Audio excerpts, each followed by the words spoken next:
welcome in a big cast of characters and salute the latest U.S. Army My Hometown Sports A for Effort student athlete.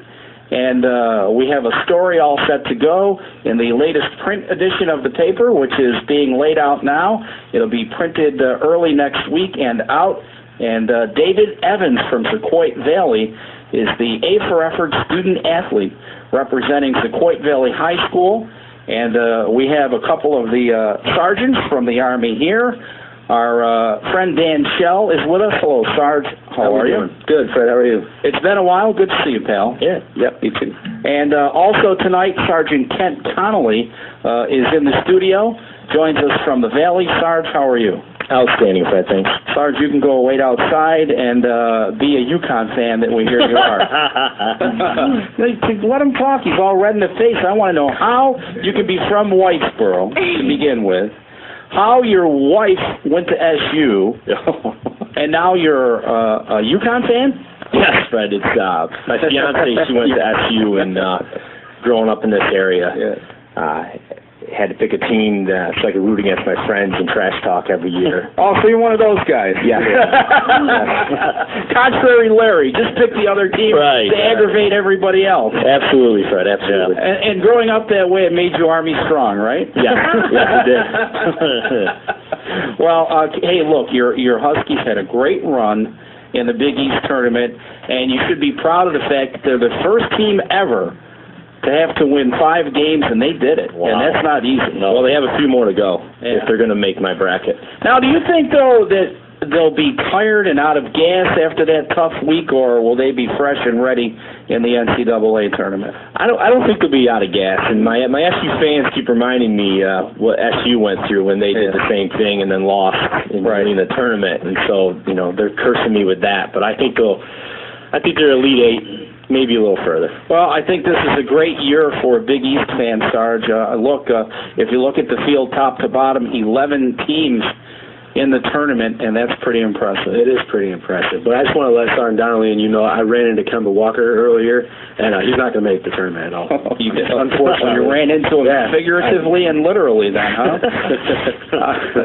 And a big smile on the face of our featured guest, David Evans from Sauquoit Valley High School. I had the pleasure to meet Dave at a basketball game we did, Gene, down in the Valley, Frankfurt Schuyler, and Sauquoit Valley in the sectionals. Boy, what a tough game that was. That was a good one.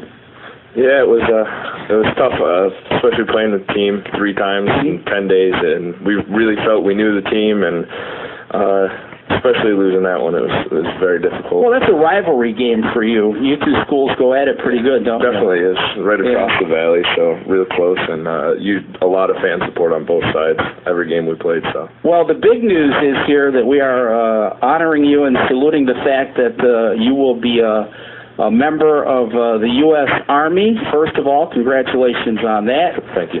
You'll be a cadet real soon, like 2 days after graduation. Is that correct? That's true. I graduated June 25th, and I have to report at West Point on June 27th. And hopefully we'll be able to see you play some football for the Army here real quick, right? Definitely. It's very appropriate that you have me here today, too, because March 16th is the birthday of West Point.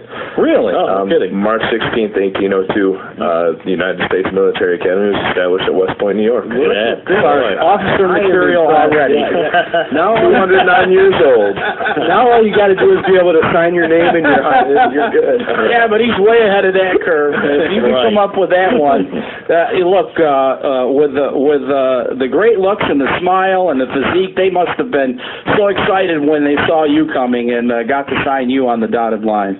That's great. We're really proud of you, by the way, that you made that choice. It's really exciting. Thanks. What's it like to go through the whole process? How did this all come about for you? How did this opportunity arise? Really, it started, I guess it was beginning of my sophomore year, really. I was approached by Steve Cully, who went to UConn for college, played football there, went on to play in NFL Europe and arena football, and he'd seen me play, and he used to coach at New Hartford High School, and he approached me one day and he said, "David, do you want to play Division I football?" And I said, "Yes, absolutely. I want to play Division I football."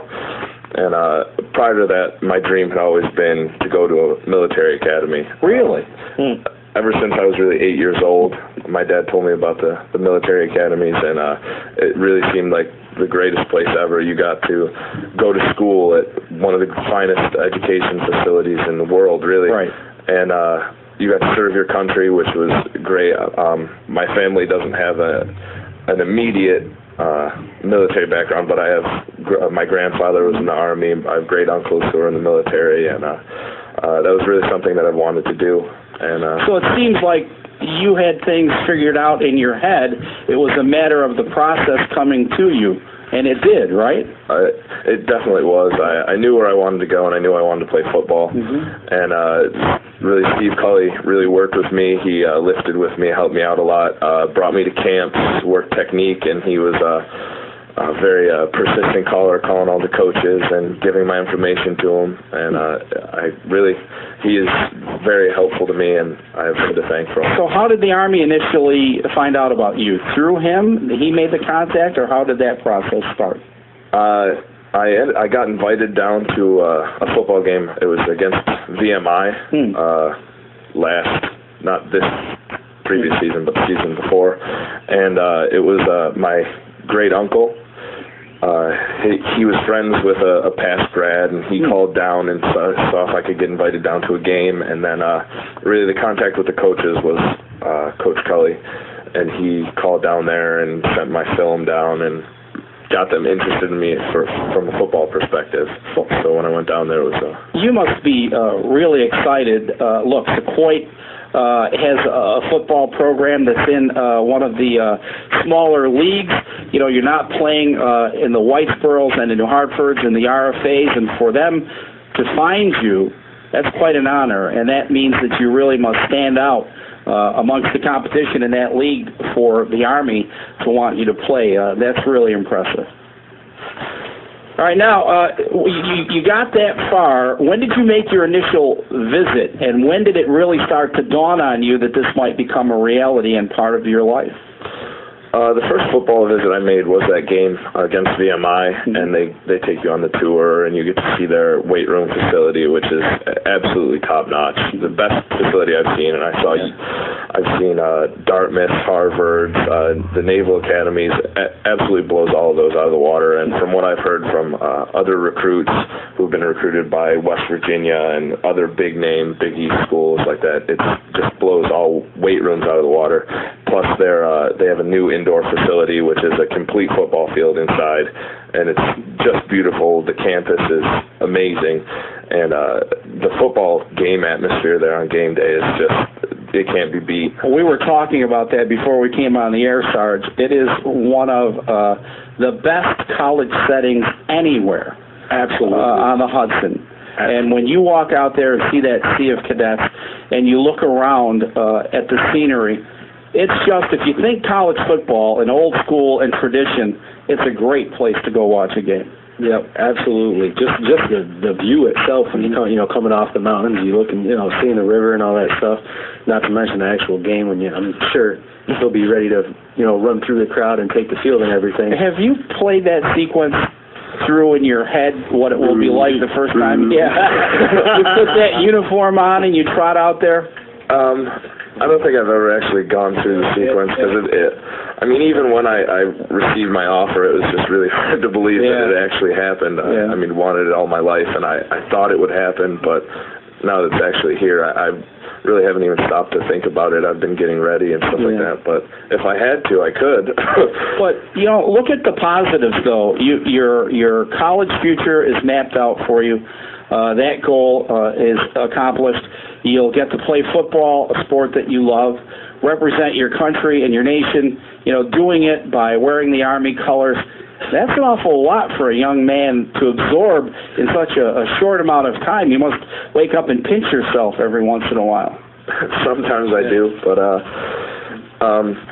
really like I said, from the time I was little, it's what I wanted, and now that it came true, I'm really, really looking forward to just going and being able to be with the other cadets and play football. Have you always been that disciplined student where because you're a member of the team, you have to take your time and make sure you use it wisely, like playing varsity football and basketball during your high school career? Does that make it easier for you to make the transition into this next step?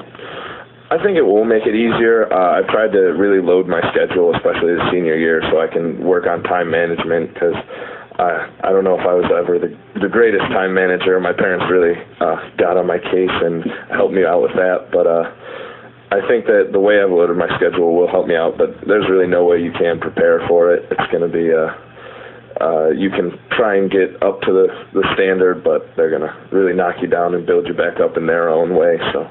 And Sarge, for a student athlete, when you find a young man like this, these are the people you really look for, and these are the type of success stories that are really enjoyable to share, aren't they? Absolutely, absolutely. Everything you just said, basically. I mean, he gets to serve his country. He's going to get a Class A education, and I mean, at the end of it, bottom line is he's got a job when he's done playing football, because he's going to be, an officer in the Army. So, can you imagine Army-Navy game? I mean, he's got a promise for me, Freddie. He's got a promise. One time in the next 4 years, I want a W. I know. It's been a while, huh? We're not going to talk about that anymore. But for other student athletes who aren't in this situation, what are some of the benefits that they can take advantage of by enlisting and getting their education paid for, even if they're not that football player type of guy? Definitely. Or young lady. Right, right. Mm-hmm. Man or woman, if you're not either as, physically gifted as this specimen we have next to us, or, you're just not quite the Division I scholarship material, there's a lot of ways that you can do both things. I mean, there's a lot of ways in the military just to play sports. There's all Army teams, which aren't quite, West Point college stuff, but, they play around the world and stuff like that, as well as you're going to get the Montgomery GI Bill now just for the basic soldier that comes in. I mean, you're getting over $40,000 for education just to, to use wherever you want to go to school. And Sergeant Conley, can someone come down and just walk in and sit with you and go over all of these options? I mean, what is it that you can explain to, say, some other student down in the Valley who hasn't made a decision? Yeah, Fred, they can come in to our office, call us up. We're doing many school visits, every school in the area. We have all the Army incentives on education, cash bonuses, career opportunities, job training. We have all those. All as recruiters, we're all trained and up to date on every incentive out there, and we're more than willing to sit down with any applicant or prospects, so to speak, and go over any opportunities, go over their goals, and see if the Army is even a route for them. I mean, it might not be for everybody, but it has a lot of good positives. But it's good to at least take the time to go through the conversation so that the individual can make an intelligent choice, whether it's with you or whether it's doing something else. At least they can gather the information that you have to offer and go digest it and then make their plan. Absolutely. Our job is put the information out there so that people are aware of the benefits they can take advantage of. And if it's something that they're interested in and want to continue to talk more about, then that's what we're here for. Very good. We'll step aside for